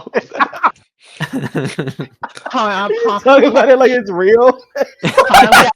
Do you remember that season 2 finale, bro? I skipped school for season that. 4 with Tombstone. Bro. Oh my god. You bro. guys don't remember when Carl Urban was Craven and he became the freaking Venom, yo? Do you remember that? You guys don't fucking remember, bro. You don't remember when he adapted Last Hunt and he had him actually blow his shit smooth off on camera? What are you talking dude? about? You don't remember this time. Don't remember this time. Yeah. Okay. While we're kind of on it, before we kind of like move on to other stuff, it's like, do you think Spider-Man 4, if it actually did like act like come out and stuff, would have been like the same as like Spider-Man 3? Do you think there would have been like a lot of like messed up? Yeah, I think there would have been because Yeah. in general it was kind of an uphill battle in the first place. Like they already wanted to reboot as Spider-Man 4 was in pre-production. So I think there was always going to be some pushback anyway. Like even if Sam really was like, all right guys, I want to do this no matter what. They would be like, okay, but You got we're Man of going Steel to too. You got Man of Steel too. I didn't know that. Are you Did you serious? actually get Man of Steel 2? What's that mean? Yeah. Well, They were you gonna remember do Man of Tasm Steel? anyway. You I know do when Man of Steel remember. 2 was announced, and then like Yeah, with 2 weeks Christopher later they were like McQuarrie. Superman Legacy, directed by James Gunn is Right. coming out. That's literally what happened with Spider-Man 4. Like they were gonna do TASM either way. And I feel like even if Sam really like pushed for it, they were gonna been like, okay, but you know what, we want this villain, we want to do the Lizard, we want to do Electro, or like whatever. Like we're gonna bring back Norman Osborn as a frozen head, then. and then you can make Spider-Man 4. they had what's his name? I feel like they had Doc Connors got like a mention in almost every single movie. Or He was in every single just movie. Like wasn't- he was just in didn't become too the and Lizard shit. ever. Yeah, and they he really was mentioned in built up 1. with- He was in 2. He was in 3. Yeah. Nothing happened. Yeah, yeah. It's Like, and then something I probably don't- would have because there were talks of like going all the way to 6 with Tyler. sequels. Tyler, Yeah, did you not Yeah. remember the Spider-Man 3 game on the Xbox 360? Oh You yeah, fight the Giant lizard in lizard. it, Tyler. yeah. You fight the lizard in it, Tyler. Like- you didn't know this, Tyler. You didn't know this. Yeah, I'm a LARPer. My Like bad, bro. maybe I'm just being optimistic, but I feel like since Spider-Man 4 probably would have Uh-huh. had more Ditko era villains that like Mhm. he would have had at least more of a fire in his heart of actually putting This is justice true. to these characters Are in you any way kidding that he me? could have. Because Like, like he was again, the like one, like, I'm he gonna make felt this the such best a. Lost his I confidence. know he I felt think like 3 such like a shot his confidence. disconnect to Venom. I think 3 Mhm. totally shot his confidence. Like I think like, dude, it was over. Like it was over the moment 3 came out. Like he was miserable making 3, and then 3 came out and he was more miserable. And you know he's just washed now, and it's okay. It's okay. He's washed. Sam Raimi's washed. Like I don't know why we have to run from this fact. Like Clearly, you haven't it's seen totally Sentinel. okay. I haven't seen Sentinel. Oh, sorry. I mean, he should get out the superhero genre. That's what I mean. Have you seen Evil Dead 1? No, I haven't. Great That's the only one movie. I've seen. Great movie. You should I watch have that not seen one. any of the Evil Deads. Isn't that the one where the tree rape? Yeah. Yeah, I I don't do know remember of that. it. Whoa, I don't remember that. Whoa. Yeah. I'm more of an Evil Dead 2 guy, to be Yeah. honest. I remember you. where he gets the new arm and shit. It's The like, I should chainsaw. get that too or Some whatever. Darkman. Darkman? Is the protagonist Yeah. Ash, or is Ash versus the Evil Dead a different thing? It's the same thing. I think same it's thing, always Ash in all- the they're all- original yeah. trilogy. Yeah. It's all Okay. the Gotcha. same thing. All the same thing. Yeah. Not important though. Not important. But yeah, Gotcha. I do think it'd be kind of because it's like I didn't know about all that studio interference. Like, well, no, I did know about all that studio interference shit for like 3 up to like a certain degree, but I didn't know kind of like the inner workings of it, where it's like because it came around the time like the MCU was starting up and like Nolan was doing his stuff, and that like like Sony was just like, dude, let's just ball, bro, let's just throw shit at the wall and see Right. and let's see what sticks. And It makes I didn't. sense because, like, oh, go ahead. I was just gonna say, it's like I remember like fucking like Gavin J. Canop. I don't know why we keep. We have invoked his Why are we giving name this like guy 10 oxygen? times, dude. He's like Because we're gonna review Spider-Man Lotus, that's why. he's like the best example of this I can think of, by the way. It's like, dude, if it's like those Raimi people that are like clamoring for like Spider-Man 4 and shit, and like, dude, they like act like if Spider-Man 4 actually did come out, it would be like the best thing ever. But It it's would be like like I'm the thinking exact about same. it. But the would be landscape so has divisive. changed. The landscape has just changed too much for it to be, I think, even close to authentic to what we had. Yeah. Do you guys remember when, like, after No Way Home came out, people were like seriously for a minute like clamoring about Spider-Man 4? Mm-hmm. Yeah. And Amazing Dude. Spider-Man 3. Oh, that was Amazing embarrassing. Spider-Man That was 3. embarrassing because Adam I was on 3. that train. I was on that train a little bit. You- I was like, I why not, dude? Why not? Wasn't there a thing where like Marvel like genuinely for 5 minutes thought about it? We're like, yo, we could do No, Amazing Spider-Man What 3. I I heard think was I think Sony had actually talked to Andrew about like him being in like one of the Sonyverse movies, and he In was Morbius, like, dude, yeah. no. He was like, no, no, what? I'm good. I'm good, man. They actually Yeah. had a He- chance. They just like Uh, they did not lock Yeah. in. Did not honestly, he has more self-respect than me. If I was him, I would have jumped on that shit. Dude, him and Venom let You would have let there be made more $1 carnage. billion, Marcus. We'll see him. We'll see him in Surely Secret not. Wars. We'll see him in Secret Wars. No Let's worries. see him in Secret Most Wars. definitely. He's gonna fucking die, isn't he? Miles Yeah. Teller Maker, Miles Teller Maker, Eric Yeah, Bana Miles Teller, Maestro, Miles Teller. Yeah, Eric Bana. yeah, Andrew Garfield, Spider-Man. Come on, let's ball, man. Whoop that trick, Cody. Whoop that trick, War Machine. We're gonna see Nick Cage and Spider-Noir being like, "Oh, you're the Ghost Rider, huh?" Oh, dude, Gambit and Spider Noir in one movie? That's not even funny, bro. That's not I even would funny. put a gun to That's my not head, even dude. funny. That's not even funny. Oh my goodness, I can't even imagine. Hey, what are you doing, Mom? What are you doing? My mom did it. Like, no. I'm no, a Spider Gambit. Absolutely not. Well, guys, Really hold on. good show, though. You guys are forgetting. He's gonna be Cosmic Ghost Rider, bro.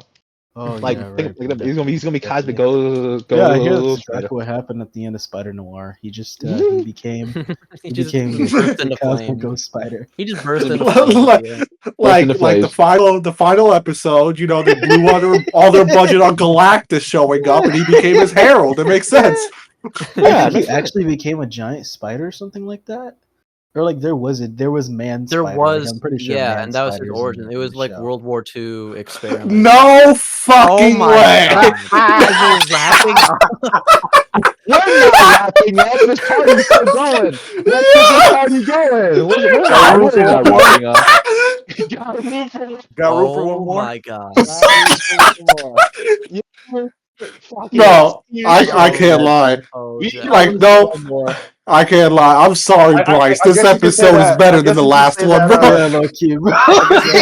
Yeah. Yeah, we did our thing here, bro. We did our We thing. got did our thing. got room for one more. We got room for one more. Holy shit, I bro. guess you could say that Spider-Man is back.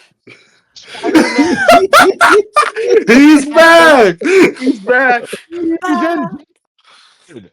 The web menace. All right, Jackson. Lightning round. Okay, what do you think about Spider-Man 1, 2, 3 right now? Do you like those movies? One sentence. One sentence. One is nostalgic and colorful. Two is relatable and heartwarming. Jeez. The horrors. The horrors. I can hear the gears turning. All right, let him cook. Relatable. Oh my God. And three, you can feel. Oh, you All you can do is accept it. All you can do is accept it. All you do is accept it. Yo, my fucking sides hurt, bro. No, we've only been on for like an hour and a half. We got like maybe 30 Three Yo. is everything that Althea Rod wanted it to be. I mean, there we go. Bro, I can barely fucking breathe, dude. All right. Oh man. Okay. This Holy is a classic. shit. Yeah, this is a Just- classic. That Sorry, was Bryce. Pride Regen Sorry, classic. Bryce. Holy That was- shit. yeah. Dude, I'm still down to keep going. If you guys are still down to keep going, bro, we've only been here for an hour and a Yeah, half. we have to bring him up to speed a little more. Jackson, name one thing that's your favorite for each movie. What's your favorite part of Spider-Man 1? Yeah. Okay, my favorite part of Spider-Man 1, I will say I think that the way that the suit looked in Spider-Man 1 is better than the other two movies. Oh, okay. Ooh, I okay. can get around okay. that. It's a little All right, bluer. favorite part of Spider-Man 2? Dog. Dog. I I actually really feel for MJ in Spider-Man 2. Yes! Let's go! Let's go! I've been trying to, because I mean, you guys know how people talk about MJ. I was really trying to like stay hip to how she was actually written and actually think about it. But I was definitely messing with MJ. And then best part of Spider-Man 3 is definitely Sandman. He's always stuck with me since I was a kid. High key because of Thomas Hayden Church being in George of the Jungle, but I feel like actually it's I know all the fucking things. I was like, what? No, but it's actually a good look at Sandman, especially because we the technology is impressive for what 2007. Yeah, looks really good. Yeah. All those little individual fucking particle fuck, effects. yeah. Yeah, Particles. we haven't I even talked come about the back for No VFX Way in Home. this remaster. They had him come back for No Way Home. I will say, All sand.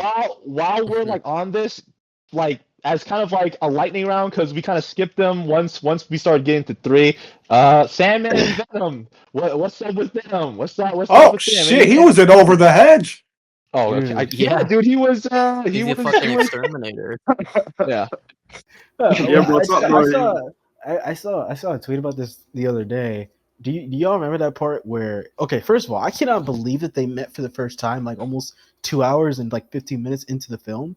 But do y'all remember that part when like Venom was like swinging through the city and then Sandman jumped him? Yes. And then he realized he was Spider-Man, just like walked away. He's like, I don't have time. My bad, bro. My bad. Like he's just like, yo, I can't deal with this bullshit, bro. I'm not dealing. My fault, gang. He's fully intended to walk Like away. on some real shit. My fault, big bro. I thought you was someone else. It happens, bro. Yo, don't wear those colors around no more, bro. Just genuinely how New York is. Yeah. Oh man, but I mean, honestly though, yeah, just terrible.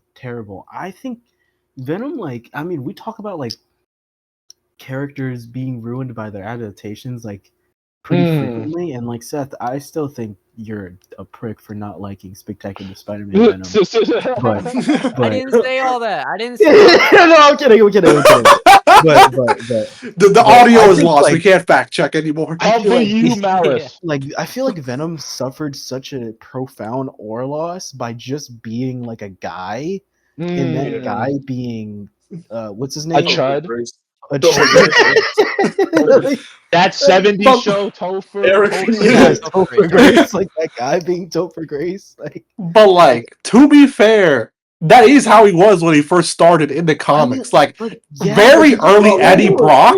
He is such a chud, bro. He is such a chud in those early comics. It's fucking hilarious. At least he lifted, bro. I think I do kind of like how he looks in the movie, though. It's not like the Venom we know, but it's like a dark, like demented Spider-Man. Like on the broad scale, like the source material.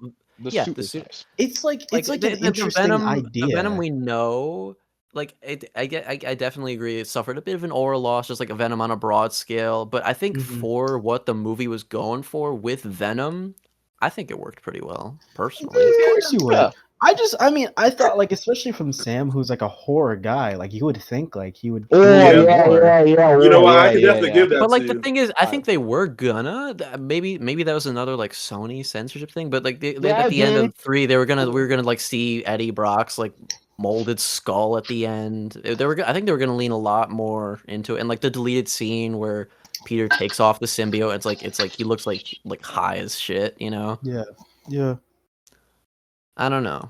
I think there were music. The bits and pieces were there. The bits and pieces just wasn't good enough. Yeah. No. Yeah. Venom really is, like, to me, just kind of like an afterthought in that movie. Like, I think about Sandman. Oh, sorry, Jackson. No, go ahead. I said enough, bro. You're the one that you take it. You take it, bro. No, bro. Go ahead.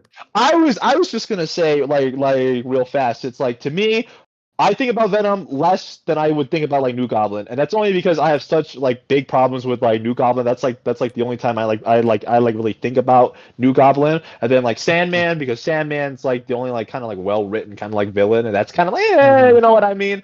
But like Venom, it like he feels like a fucking afterthought. Like, dude, like fucking I wanted him in there last minute, and by God, Sam Raimi made him fucking feel like he was in there last minute. Sam made it feel like, oh, he's like, oh my God, like, oh my goodness, bro, like, we got like 20 minutes left. Are you kidding me?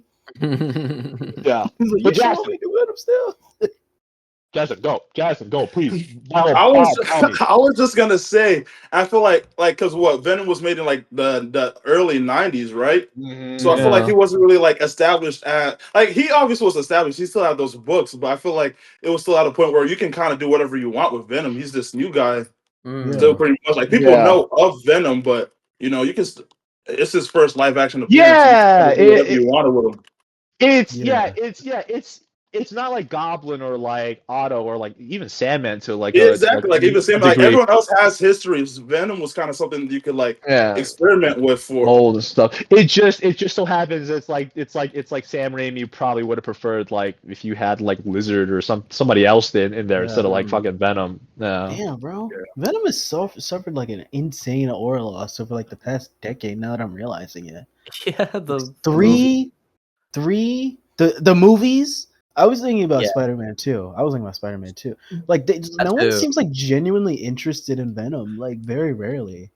That's so interesting. Now that I realize. Well, hold on. The kids still like the Venoms. The kids, I mean, because he's cool. Like I remember like growing up. I remember growing up though, and like I remember I was in summer camps. There's a little bit of lore.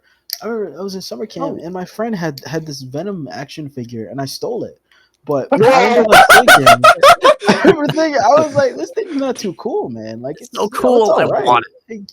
Like it's it's all right. Like I didn't really think Venom was cool what he would want. The Ultimate Spider-Man game. All right. I played the Ultimate Spider-Man game on the DS where Venom could like eat people, and I was like, oh, that's real. I was like, oh, that's the real. Yeah, I mean he's cool, but like, and I was talking about this a little bit on the last recording, but like I feel like I enjoy the build up to Venom more than Venom himself. You know, the black suit, all the nuance surrounding that, all the different little moving emotional pieces. I feel like the culmination of that is just not as fundamentally interesting. Like it's more of like a payoff thing. Like, oh, now we get to see this cool Venom rocking shit up. We are poison to Peter Parker and Spider-Man. You know. Yeah. But like I don't know.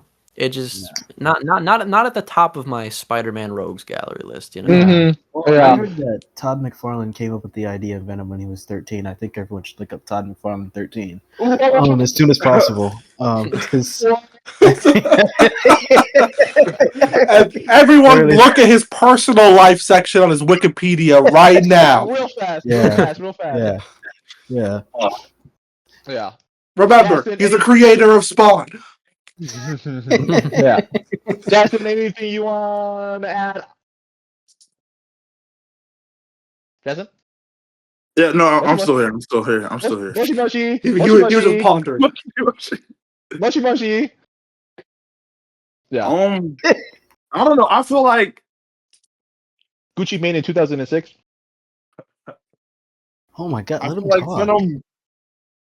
like Venom was just.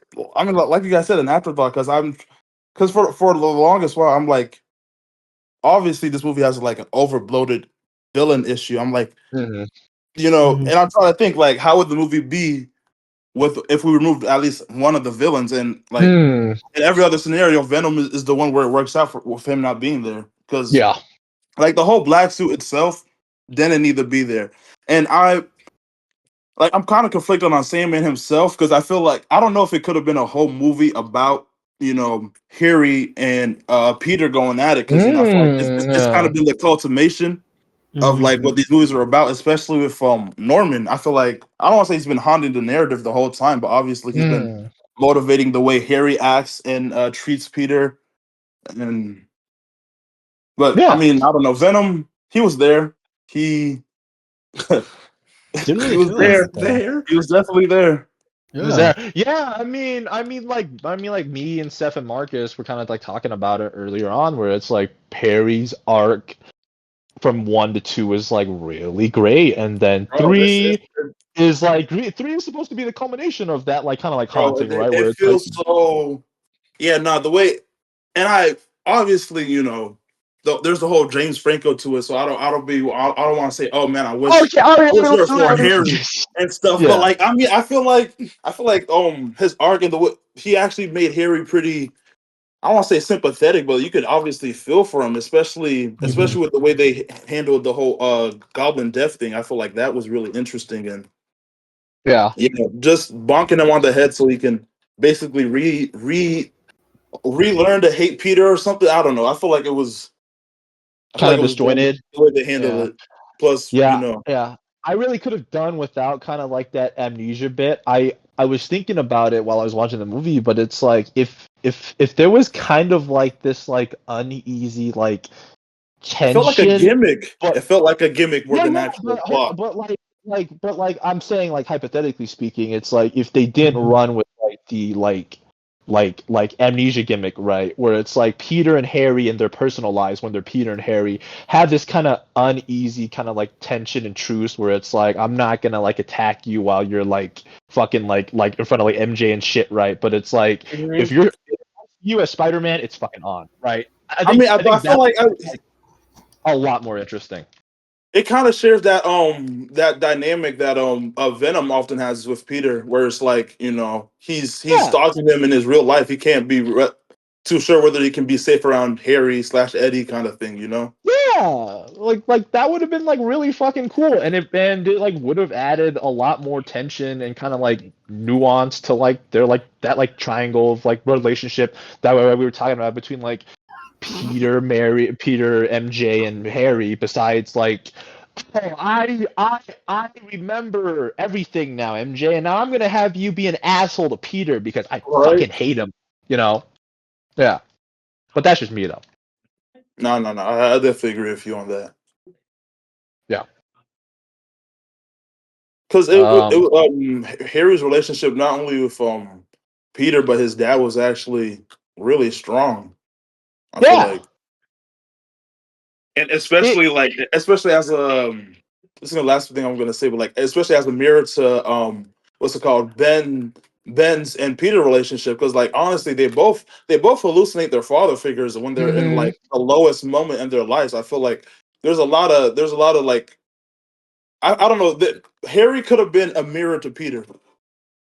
Well, Harry is kind of that mirror to Peter, right? When you like look at how like because like these two people they're like, you know, that like at the start of one they're like best friends with one another, right? But it's like you see Peter kind of be like, no, not Peter, but like Harry be kind of like underhanded to like Peter, right? And then Peter like going, because it's like I think about that like MJ scene at like the observatory where like Harry's like, Peter, you're such a fucking dork for knowing this shit, and then he like swipes like Peter's like tagline, Peter's like fact to like hit on MJ and shit, and it just has me thinking about like how like if this shit was kind of like reversed, I don't think Peter would do that to like Harry, right? Harry's only doing this to Peter because of like how his upbringing with like his dad, and Exactly. It's like a very it is a really lovely way to like kind of like subtly like introduce the audiences into like where these two are kind of at in their personal lives. I want to say. Yeah. I mean, even at the graduation scene, like literally Harry just walks off as soon as when Norman starts talking to Peter. He has nothing else to say to him. He's like literally not even. He's literally second string to Peter when it comes to his father's respect and time. Mm-hmm. Oh, yeah, because it's like me and Marcus and Steph were talking about this earlier, but it's like you think about how like this Peter. Yo, I'm hearing you, Marcus, and Steph a lot. Where was Ty at? Just in the background eating what Chinese they're food. doing right now. They're fucking muted. I stepped out for a moment to get cookies. Yeah. They were eating Chinese food. I mean, you know, but it's like I was just gonna say, it's like me, Marcus, and Seth noticed there's like a parallel running between like Harry and Norman, where like Norman feeds into Harry, and then by the beginning of 3, Harry has become Norman in nature and stuff, which is like a very interesting way to kind of do it. Yeah, I agree. I was definitely trying to notice. I was definitely trying to pay attention to the movies more and the relationships between everyone more than I have like previously, and it was like like Harry, I feel I don't want to say. Like they did enough. It could have been more, but like Harry and Norman, their relationship, there was so much good stuff going on. The tension, the competition, I don't know. It was really good. Yeah, I mean, like up until 3. Up until 3, yeah. But it's like that. I mean, like I'm like, admittedly 2 was kind of talked in like passing here, but like that scene at like the fucking like what was it, the observatory, like the fucking like the scene where Peter finds out. I don't know what the place isn't important, but like Peter going through like the fucking just like life being shit to him, and then like that like confrontation with like Peter. Is that, hey brother? Yeah. All right, brother? Yeah. Where like Harry's like, you stole my dad's love. You stole the woman that I love. fucking, you're friends with the guy who killed my dad. He's fucking just like smacking the shit out of him. Do you guys think? Because I remember seeing people talk about this. How do you guys think Comic Peter would have handled this? Honestly, do you think he would just do you think he would just let it happen like Toby did, or what do you think? Oh, Holland Peter. If Holland Peter ran into this, Comic Peter. Comic Peter. Oh yeah, bro. He'd be like, yeah, I did it. My bad. I'm so sorry, bro. You should just take. I don't know. I don't know. 20 bands for me, bro. I don't care. I feel like he would take the first hit, but he wouldn't allow. I think he'd catch the second one. Yeah, something like that. Yeah. Oh, not now, bro. He'll let anyone. He'll let someone take his wife, dude. I don't think he cares about it. Don't make us go on a fucking tangent. Can we please? Come on, man. You know how I am with Marvel right now. I think he'll just let anyone if we continue on this, bro, I will say words that would get this video age restricted. Why are you being mean to me right now? You know how I am with fucking Marvel. You know the situation. Why are you being mean to me right now? Hold on. I accidentally left the call. What happened? I don't know who you are, why you're being mean to me right now, but you need to be nice to me, okay? Why you? I'll kick your ass. Yeah, I'm just saying, man. You know, he just seems like a doormat. He is kind of like a doormat. Yeah. It wouldn't be OG Peter though. It would not be OG Peter. Peter. OG Peter. It doesn't even exist anymore. That version of that character doesn't even exist anymore, by the way. Which is why we're talking about him separately. Yeah. Thanks, Joe Quesada. But not important because this is the Raimi retrospective. Yes. I wasn't trying to turn into that debate, but it was something. Yeah. It was something I remember. I remember people talking about. Mm-hmm. Especially because that Peter isn't. I don't want to use the D word that Ty just used, but that backbone. You know what I'm saying? Yeah. Okay. Let's see. Anything else we kind of want to touch on? I think that about covers everything. Yeah. I think this was really admittedly maybe that's because I actually watched the movies this time around, but yeah, this fucking retrospective than the last episode. I'm gonna completely agree with you. I think this is a better episode. Yeah, I thought it was gonna be like reheated to it, huh? Yeah.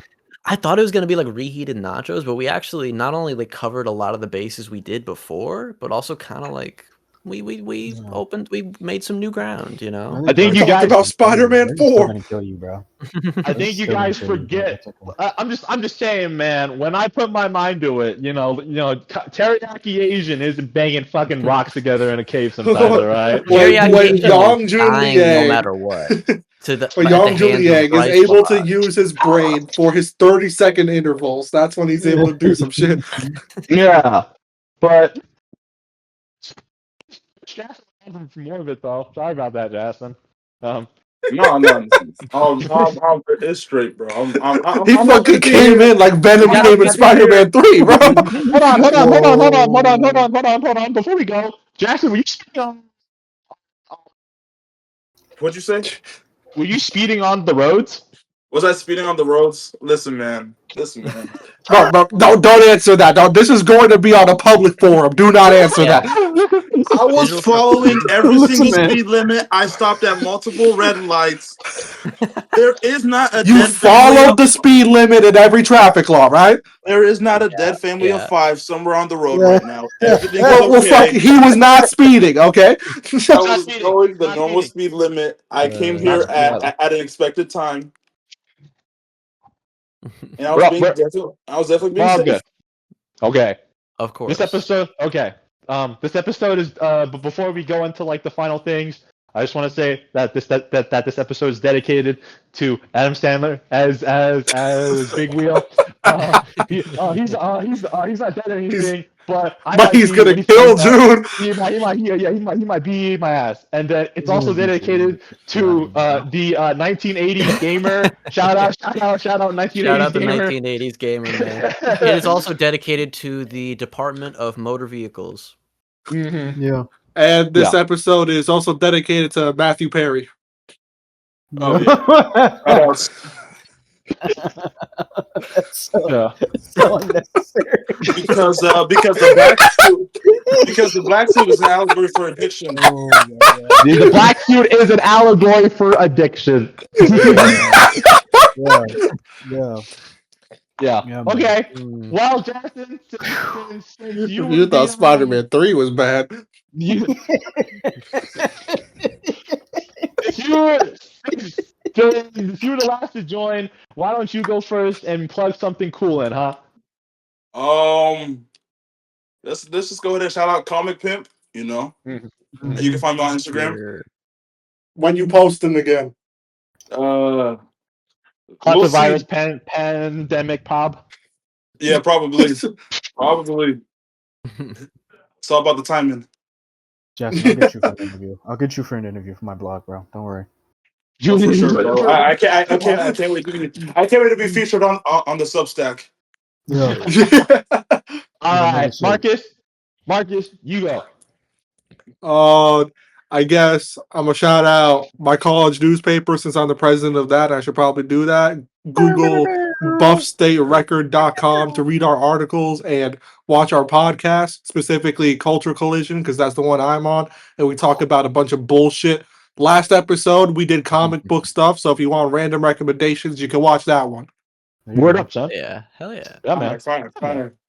All right, Seth, you go. You should go watch my short films on YouTube at Seth G. There we go. I'll plug all this shit in. I'll plug no plug ties sec. I'll plug. Okay, Seth's can I stuff. get to it though? Well, yeah. I'm just letting y'all know. On me, bro. Dude, you're acting like I forgot to download an episode we recorded 3 weeks ago, bro. Like, I don't know where this attitude's coming from, man. Yeah. All right, but Anyway. that's how you go. Yeah. Obviously, shout out to my Substack. Ty Reads Nothing on Substack. Ty Reads Nothing on Substack. Geek for Hire _ on Instagram. And of course, if you want to follow my other work, you can find me at Champagne Poppy on Instagram. There we go. Yeah. I think it's the same joke in both recordings. That is the same joke. As long as we salvage that from the last recording. There has to be some consistent thread. Oh, no, actually, yeah, I have a second account named Comic Boy. That's Comic Boy with 2 eyes. Oh, come on, bro. Yeah, okay, sorry, yeah, and on weekends, I also am part of this podcast named The Hero Story. Find it on YouTube. It's available. It's a great podcast, guys. When I bet you in the summer. All right. I just almost threw up, bro. I just almost threw up. You just almost threw up? You almost threw up, bro? What the heck? Dude, what the fuck, man? It's so funny. All right. Last but definitely not least, I've been Teriyaki Asian. Really, Comic Asian, the fucking YouTube channel you're probably watching this on is really the only thing I have right now. I'm low-key kind of washed on Teriyaki Asian. I don't really do much anymore. Got memes. Yeah, I got memes, but you know what? Those are starting to flop too. So I'm just here. I don't really got none going on. He had a Nosferatu meme that went triple platinum last year. That was triple platinum. Don't like that one, bro. It's pinned on my account and everything. But like before we go, man, once more, shout out to my big man, Adam Sandler's Big Wheel. If you listen to this right now, again, my bad. We love you, man. We love you and shit. Also, most of the songs on both of the Spider-Man albums, they ain't even on the movie, bruh. What the fuck? There we go. They ain't even on them shits, yo. That's true. All right. But yeah, we'll see you back here. Give it about like a week or two for the Dazum retrospective. I don't know who's gonna be on that shit. I probably won't be on that shit. I ain't gonna hold you, Seth. What? If you want to take my spot, bro, I'm good. Yeah, man. Are you like one of the main fucking guys for this thing? Nah, man, I'm a bitch, Loke, man. I'm only here. I'm like Batman. I'll fill in, bro. Don't worry about it. I'll be there for sure. I'll definitely be there. I'll be there, bro. Yeah, man. But like, we'll see you in like. I can start being June too. Yeah. Okay, twink. The fucking most jacked person we know. But yeah, thanks for listening. Tune back in a week or two. I'm downloading this episode after we end it. But yeah, we'll see you soon. Yeah. Bowling. Bowling.